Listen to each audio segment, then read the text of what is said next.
I just wanted you to know that I had backup. And for those who don't know, this is paper and ink, okay? And so that's what I'll be using this morning, if I can read it, because it's small print. But anyway, um, one of the things that well, maybe not, that you were going to be relieved of, but I remember a couple of them were a couple of little jokes about the Olympics, okay, that I wanted to share, because the Olympics are going on. How many people watch the opening ceremonies? Yeah, and how many people watch some of the races, etc.? Sure. One of the things I love about the Olympics is it's positive. We see the best in people. We see people who are focused and filled with life and who are excited about life. And that's who we are and who we always aspire to be. There are some books about the Olympics, and I only remember a couple of them, that have yet to be written. And also these are the books and who the authors are. Winning the Gold by Victorious.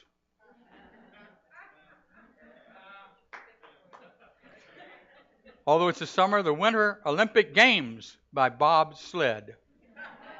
It's getting better. And then the one I like a lot is The Marathon by Willie Make It. Thank you for that. Anyway, now we'll talk about the eye of the storm, okay? And we are going to center somewhat on the Olympics as we talk today, because I got some clips that I want to share with you that kind of hope take home this message. And what we're doing during the month of August, we are talking about how to live our lives in the eye of the storm. In July we talked about a lot of issues that were social issues. And what I observed, and this is not a judgment, what I observed is a lot of people were in the storm of those issues. And I watched some folks move into the eye of the storm as they talked. They had to let out their emotions first and then get into that eye of the storm, which we'll be talking about. And so, we are all aware that there are a lot of storms brewing in the world today, in our lives. There is, in essence, the storm of war on drugs. There is the storm of a presidential campaign. There is a storm of bigotry, a storm of gun control. And we could list a lot of other storms that continue to go on in our world, and in particular in our country, which we may or may not let affect our lives. When we look at the world, we can really come up with some storms. The Gaza Strip, ISIS, and Syria, and the Syrian refugees, and what to do. And yet, some of these things reflect where we are personally in our lives. They reflect sometimes the peace that we do not have in our lives. Those are storms. The storms of divorce, the storms of broken relationships, the storms of, in essence, being in dysfunction in family systems. And you and I have the great advantage of being able to choose whether we want to be in the storm or the eye of the storm. Every storm, whether or not it is a product of nature or a product of our society, every one of those storms has an eye to it. And here's what we know. We know that in the eye of the storm there is this peace and this calmness, there is light, there is beauty all around us. And yet if we look out, we see the storm clouds all around us. When I was 18 years old, that was 1958, by the way. Now stop counting after that, okay? I experienced the Hurricane Helen. And it came through Newport News, Virginia, came in at Virginia Beach, and did a great deal of damage in Virginia, one of the most severe storms in history. And as that happened, one of the things is I was delivering papers as a paper route carrier. And so I got up in the morning, and when I went to bed, the storm was like ferocious. And I got up, and I can sleep through anything, by the way. And I got up in the morning, and it was sunny, and it was lovely. And I could see the fallen trees behind my house, and I could see all the kind of rubbish around, but it really looked beautiful. So I made this decision to deliver papers. And so I went and I delivered the papers. Well, when I got home, I found out there was another storm brewing. It was my parents. And they were saying, "What are you doing out there? Are you crazy?" And I go, "Well, it's beautiful out. Look at it." And my dad says, "Are you aware of the eye of the storm?" And I said, "No." I was a slow learner, by the way.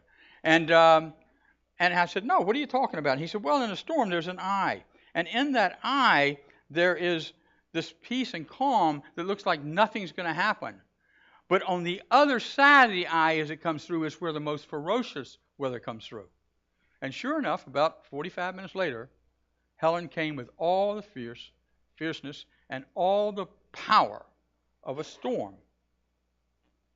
And I could have been out in that. That's what their concern was. But fortunately, I was not. I was living in that moment, not knowing it, in the eye of the storm. You see, when we do that, we find a sanctuary. We find that sanctuary of light. We find that sanctuary of peace. We actually find the sanctuary of joy. And what happens is when you and I choose to live in the storm, or in the eye of the storm, we have the ability to innately experience our purpose in life. We can see and feel more clearly. When we choose to live in the eye of the storm, we experience creativity. We become solution-oriented. When we choose to live in the eye of the storm, we experience unconditional love. We are the love that the universe is and that we are and that we've been created in. And when we choose to live in the eye of the storm, we know and experience that there is no thing and no one against us. Everything that happens to us, every person that we encounter is our friend, is our teacher, is our coach, is there to bless us. It's all our perception that we have to work on. So if I'm in the storm, they're my enemy. If I'm in the eye of the storm and truly there, they are my blessing. And so as we look at that, what I want to do is share this story in the life of Jesse Owens. Most people have heard of Jesse Owens. And Jesse Owens was an Olympic star in 1936, a young black man, who went to the Berlin Olympics. And what happened is that the Germans at that time, the Nazi regime at that time, did not want any blacks and any Jews at that Olympics. They didn't want the world to see that. And so they put that word out. And for 2 years, the U.S. Olympic Committee had a storm brewing. And they debated what to do and whether to go or not to go. And what happened was, with a vote of 58 to 56, they decided to go because they felt like the athletes needed to show the world who they were and what they could do. And that decision was made. And Jesse Owens was at Ohio State. He had chosen to go there as a young black man, and he was not welcome there, except by the coaching staff. And you'll see that in a minute. And so anyway, it is in the time that this natural athlete, who tied the world record in the 100 meters in high school, mind you, came to Ohio State. He was considered to be a natural athlete. So what we're going to do is just look at a few of these clips about Jesse Owens. It's in the movie The Race. Let's take a look at what the first one looks like. Charlie Riley says you can run. Well, by the way, there's some language you may not appreciate, but... Because you're a natural. Best he's ever seen. Well, I guess. Me personally, I don't trust naturals. Because they think they don't have to work. I will say, you can run. Boy, oh boy, you can jump. What I want to know is, can you win? And what I mean by that is, can you work? You know, your mama might have taught you how to dress right, but she sure as didn't teach you anything about manners. You should look a man in the eye when he's speaking to you. Can you work? I was picking 100 pounds of cotton a day at 6 years old. You ever pick cotton? The way it cuts you when you get it off the bowl? Yes, sir, I can work. Coach Riley's a smart man. But I was watching out there today, and I'll tell you this. Your start's no good, your rhythm's off, and your posture's lousy. But we can fix all that. That's easy. But if you want to win, it takes more than a pair of legs, all right? You win up here. And that's the part I don't know about you yet. I don't know if you got that. I ran 100 yards last year in Chicago in 9.4. Mm-hmm. I mean, it's the same as Wyckoff. It's a world record. Records don't mean... You know what matters? Medals. Some kid come out of nowhere and snatch a record from you like that. But a gold medal, that's yours for life.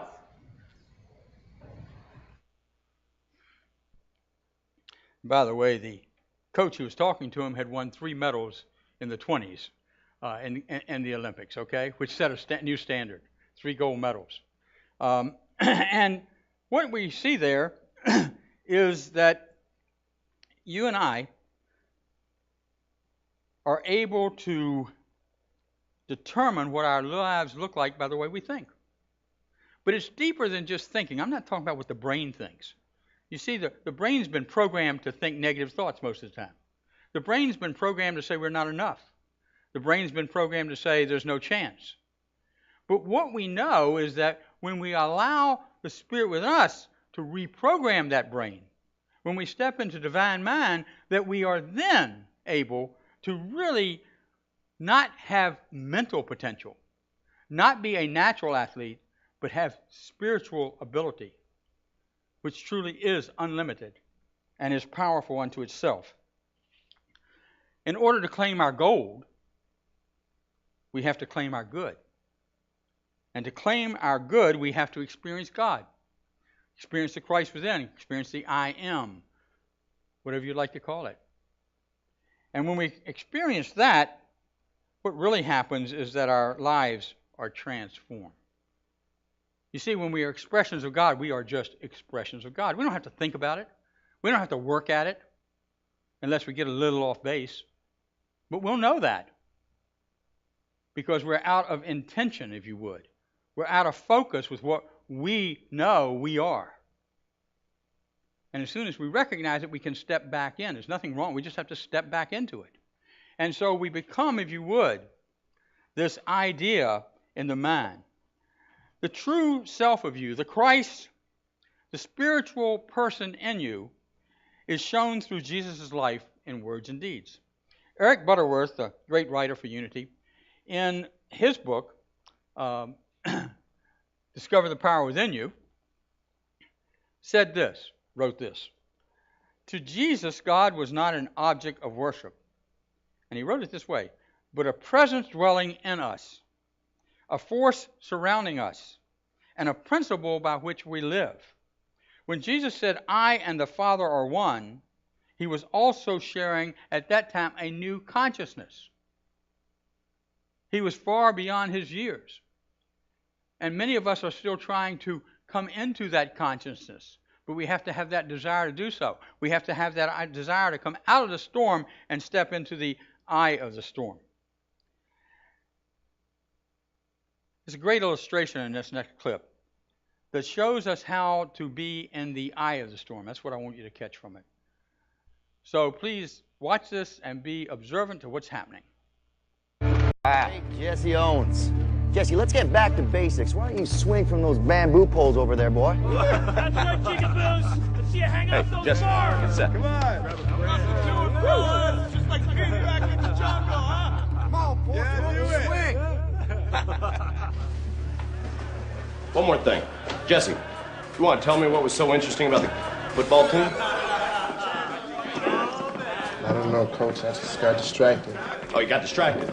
See, that's what I'm talking about. You can't get distracted. You understand? All right, Larry. Finish this up now. I got boys who need a shower. Yeah, one sec, Coach, and not quite through yet. Sit down. Everybody sit down. Sit down. Larry, hustle these niggas out of here. Yeah, get them out. If you get your head turned by a few gorillas in warm-up pads here at home, how are you going to hold up the mission? Is he calling gorillas? Coach Snyder. Hey, look at me. Coach Snyder. A lot of people show up for the Big Ten meeting. Coach Snyder! Not all of you are going to be on our side. You understand me, Dave? Do you? Do you? You gotta learn to block it all out. It's just noise. That's all this is. All this is noise. You hear me? They will love you or they will hate you. Does not matter. Either way, when you're out there, you're on your own. Jesse. Do you hear me?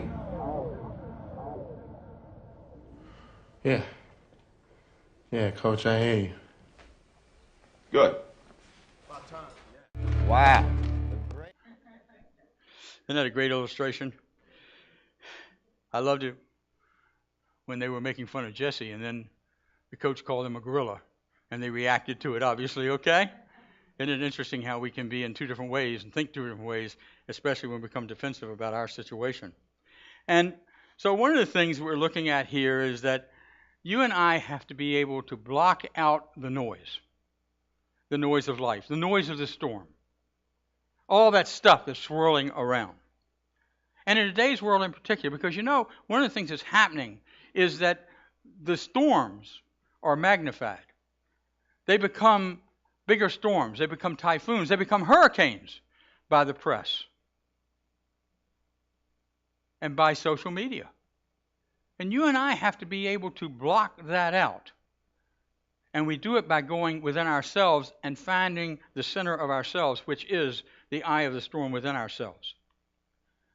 We make a choice, and we start to understand, which is what the coach was saying here. There is no one, nothing working for you or against you. It's all within here. And when we step into that place, we are able to see one another for the truth that we are. We're able to step outside of ourselves and see the Christ in the other person because it flows from within us. We're not letting how the person acts create our impression. We're letting ourselves create the impression of who they are by seeing that Christ within them, by seeing God at work within them. And sometimes I know it's hard to do, but it does put us in the eye of the storm when we're able to do that.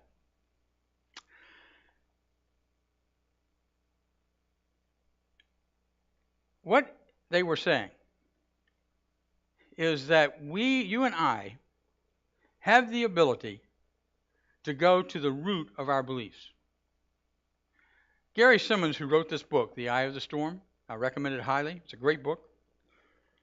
Says that in it, and this is not a joke, it actually is written this way, okay? That there is a guru named Muru who asked him this question. It's true, okay? In a session. And Muru said to Gary, can you see that everything that is for or against you has its roots within you? Everything. We control our thoughts. We control our perceptions. We control our emotions. When we are able to see all the tools of life as learning opportunities, as growth opportunities, as sacred opportunities.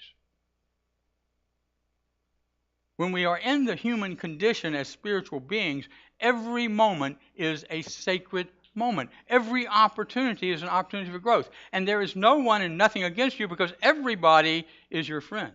Only you and I can create the adversary through our incorrect perception and through the power of fear itself.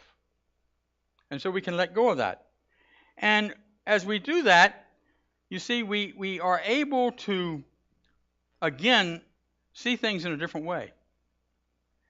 What I want you to do is watch this last video here, and it's about two young Jewish boys who were not allowed to run in the relay race at the Olympics. So watch this. Okay. There are reports the Krauts have been holding back their best runners to spring a nice little surprise on us in the 400-meter relay. With that in mind, we've got some changes to the lineup. All right. So, Foy, you'll still take the third leg. Frank, you're now going to run anchor. Okay. Marty. Sam. Sorry, but we got to cut you.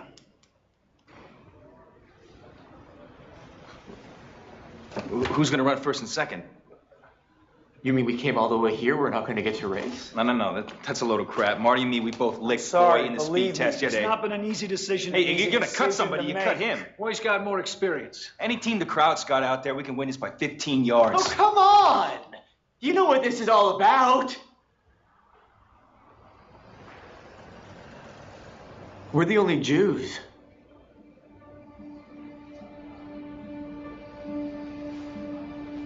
This has nothing to do with the Jewish question. If you do this, you'll catch hell for it back home. That's not your problem. We want to field our strongest runners. And that's going to be Ralph and Jesse. Well, that's perfect. No, look, Coach, you gotta run Sam and Marty. I mean, I can't speak for Ralph over here, but you gotta give him a shot. I've never even ran the relay. I don't even think I know how to pass a baton. You do as you're told, Owens. Press have copies of the lineup. You change it now, we lose. They'll want to know why. It's a lot of pressure to put on one race, don't Could you you think? remind me who you are again?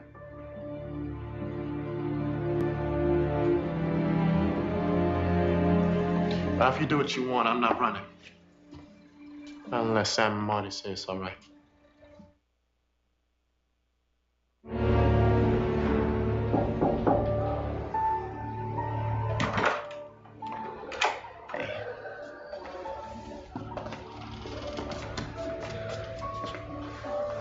If you lose, it's for nothing. Understand?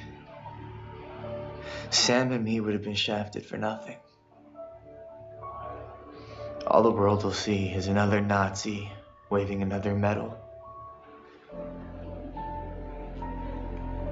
What are you trying to say? It means don't lose.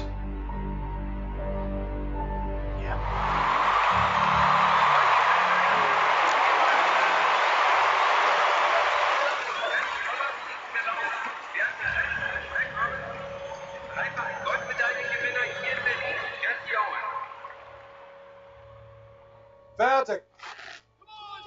The world's fastest sprinter sets a terrific pace from the start. Owens passes Mariani, hands off the base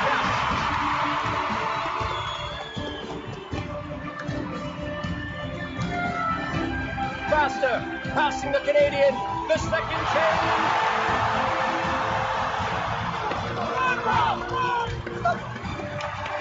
Go, Frank!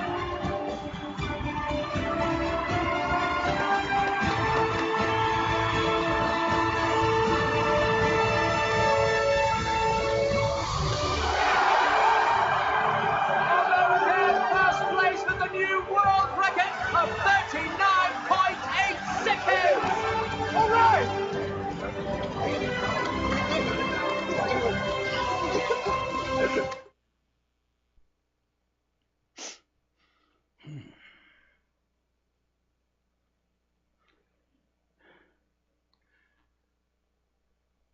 The story goes, two things, that when Jesse got his fourth gold medal, that the whole stadium in Berlin began to say, Jesse Owens, Jesse Owens, Jesse Owens.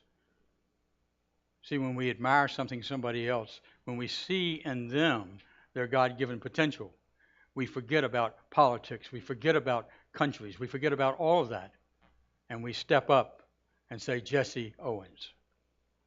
The other thing that was mentioned in the film is that Jesse and Ralph gave Sam and Marty the 2 gold medals that they earned. You and I were able to see 2 Jewish athletes who initially were angry, understandably so, who were initially challenging and threatening even the coach, who initially understood that it was because of their identity, their religion, that they were being taken out of the Olympics. Now, although the coach didn't admit that, history proved that yes, they did. They were taken out because they were Jewish as an agreement with the Germans. Not fair, but it's what happened. But some kind of way, these 2 young men began to see a bigger picture, began to see something that represented who we are and what we are. And they stepped up to it, and they went to Jesse and said, as you know, win this one. It's very important for the world to see the truth of who we are and what we can do. Otherwise, we shouldn't race. And win it they did, as you know. 4 gold medals. So what happens is that sometimes when we're pulled out of the race, we can step into the eye of the storm. Sometimes when we're pulled out of the race, we can forget our ego. We can forget our fear. We can release that and step into the eye of the storm. So that in the eye of storm, we are able to overcome personal concerns and make the right and perfect decision in that moment. Remember, what keeps you from being fully present and sometimes able to feel fully alive is what's hidden in you, not in life. Don't let events project who you are. Project on yourself something you are not. But you be in control. You make the choice to be in the eye of the storm, to center yourself in the Christ presence, in the higher I am, in your divinity.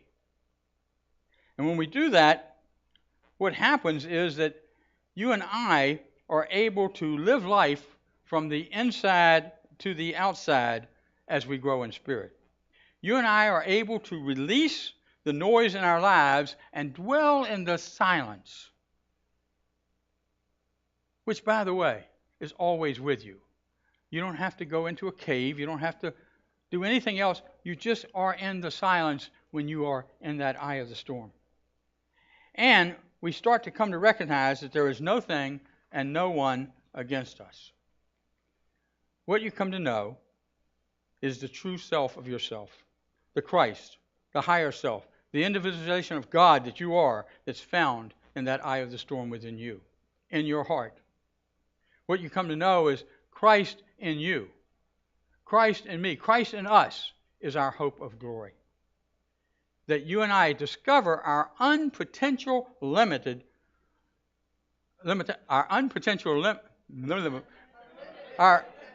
say it for me.